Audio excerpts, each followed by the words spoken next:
اعوذ باللہ من الشیطان الرجیم بسم اللہ الرحمن الرحیم۔ ناظرین گرامی، ایک دفعہ پھر کیفی اسلامک یوٹیوب چینل پر آپ سب کو خوش آمدید کہتے ہیں۔ ناظرین، اللہ پاک نے انسان کو اشرف المخلوقات بنایا ہے، اور اسی کے ساتھ انسان کو زمین پر بھیج کر اس کو غصہ اور شہوت دیا گیا ہے، جس سے انسان زیادہ گناہ کرتا ہے۔ اور اگرچہ انسان اللہ تعالیٰ تبارک و تعالیٰ کی بارگاہ میں واپس توبہ کرتا ہے تو اللہ پاک اسے قبول فرماتا ہے۔ آج ایک ایسے ہی واقعہ آپ دوستوں کے ساتھ پیش کر رہا ہوں، دو فرشتوں کا، ہاروت اور ماروت کا۔ حضرت ادریس علیہ السلام کے زمانے میں انسان بہت بدعمل ہو گئے تھے۔ فرشتوں نے بارگاہ الہی میں عرض کیا کہ مولا، انسان بہت بدکار ہے اور یہ خلافت کے لائق نہیں ہے، انہیں معزول کر دیا جائے، یا کم از کم خلیفہ یہ رہے اور وزیر ہم، تاکہ ہم ان کے بگڑے کام سنبھال لیں۔ رب تعالیٰ کا ارشاد ہوا کہ ہم نے انسان کو غصہ اور شہوت دیا گیا ہے، جس سے انسان زیادہ گناہ کرتا ہے۔ اگر یہ چیزیں تم کو ملے تو تم بھی گناہ کرنے لگو گے۔ فرشتے بولے کہ مولا کریم، ہم تو گناہ کے پاس بھی نہ جائیں گے، خواہ کتنا ہی غصہ اور شہوت آپ ہم کو دو۔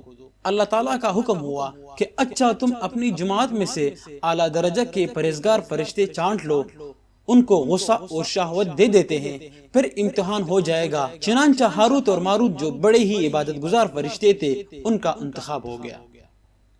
اللہ تعالیٰ نے ان کو یہ چیزیں یعنی غصہ اور شہوت دے کر شہر بابل میں اتار دیا اور فرمایا کہ تم قاضی بن کر لوگوں کا فیصلہ کیا کرو گے، اور روزانہ اسم اعظم کے ذریعے شام کو آسمان پر واپس آ جایا کرو گے۔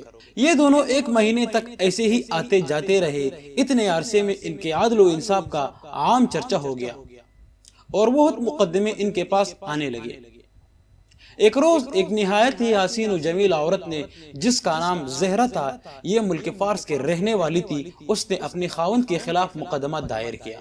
یہ دونوں اسے دیکھتے ہی عاشق زار ہو گئے اور اس سے برے کام کی خواہش کی۔ اس عورت نے کہا، میرا دین کچھ اور ہے اور تمہارا دین کچھ اور اختلاف ہوتے ہوئے یہ نہیں ہو سکتا۔ نیز میرا شوہر بہت غیرت مند ہے، اگر اسے خبر لگ گئی تو مجھے قتل کر دے گا، لہٰذا پہلے تو آپ میرے بت کو سجدہ کرو، اور اگر سجدہ نہیں کر سکتے تو پھر میرے شوہر کو قتل کرو، پھر میں تمہاری اور تم میرے۔ انہوں نے انکار کیا، وہ چلی گئی، مگر ان کے دل میں اس کے عشق کی آگ بڑک گئی۔ آخر اسے پیغام بھیجا کہ ہم تیرے گھر آنا چاہتے ہیں۔ عورت نے کہا، سر آنکھوں پر یہ دونوں اس کے گھر پہنچ گئے۔ اس نے اپنے آپ کو آراستہ کیا اور ان سے بولی کہ یا تو آپ لوگ مجھے اسم اعظم سکھا دے، یا تو ہمارے بت کو سجدہ کرے، یا میرے شوہر کو قتل کر دے، یا تو شراب پی لے۔ انہوں نے سوچا کہ اسم اعظم اسرار الہی ہے، اگر اس کو ظاہر کیا تو یہ بہت ظلم ہوگا، اور بت پرستی کرنا شرک ہے، اور قتل حق العباد ہے۔ تو فرشتوں نے کہا کہ لاؤ شراب، ہم شراب پی لیں گے۔ چنانچہ شراب حاضر کیا اور فرشتوں نے شراب پی لی۔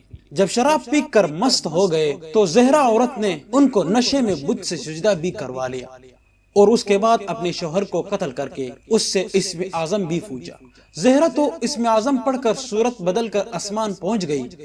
حق تعالیٰ نے اس کی روح کو زہرہ ستارہ سے متصل کیا اور اس کی شکل زہرہ ستارہ کی طرح ہو گئی۔ جب فرشتوں کا نشہ اترا تو یہ اسم اعظم بھول چکے تھے اور اپنے کیے پر بہت شرمندہ تھے۔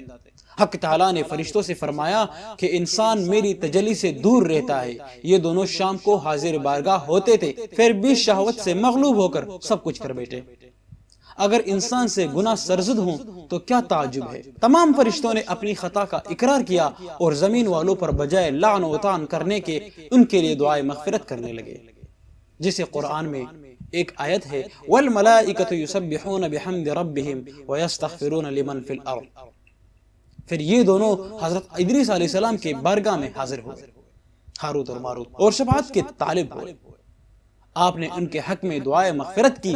بہت روز کے بعد حکم الہی آیا کہ ان کو اختیار دے دیجئے کہ یا تو یہ دنیاوی عذاب قبول کر لے یا آخرت کا۔